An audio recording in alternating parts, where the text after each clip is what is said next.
मध्य प्रदेश में लगातार हो रही साइबर फ्रॉड की घटनाओं को देखते हुए जिस तरीके से अगर कोई साइबर ठग किसी दुकानदार के यहाँ पेमेंट कर देता है और खामियाजा उस दुकानदार को भुगतना पड़ता है कि उसका अकाउंट फ्रीज कर दिया जाता है, यानी अकाउंट को बंद कर दिया जाता है और जो उसमें पैसे जमा होते हैं उसको ना निकालने दिया जाता है, ना किसी तरीके का और ट्रांजैक्शन लेन देन करने की अनुमति मिलती है।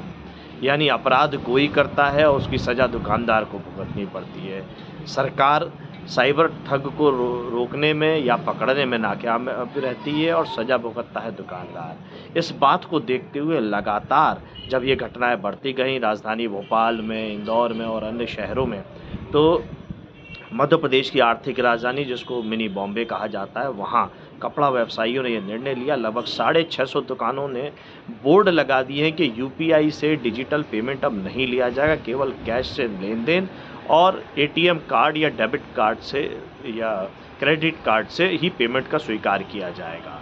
तो ये सरकार की बड़ी नाकामयाबी है। नोटबंदी लेकर के आए थे डिजिटल फॉर्मेट को आगे बढ़ाने के लिए कि डिजिटल कैश लेन देन होगा, यूपीआई की व्यवस्था अच्छी होगी, भीम ऐप लेकर के आए थे, लेकिन दिख रहा है पूरी तरीके से साइबर ठगों के सामने सरकार विफल है। भारतीय जनता पार्टी की सरकार नतमस्तक है, साइबर ठगों को पकड़ने में नाकामयाब है और आम जनता और दुकानदार भयभीत हैं।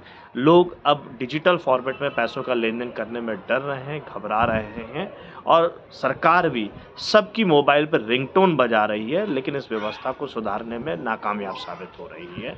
और तत्काल सरकार इन सब व्यवस्थाओं को दुरुस्त करे, लोग अपने पैसों के लेन देन को करने में सहज महसूस करें, असहज ना करें।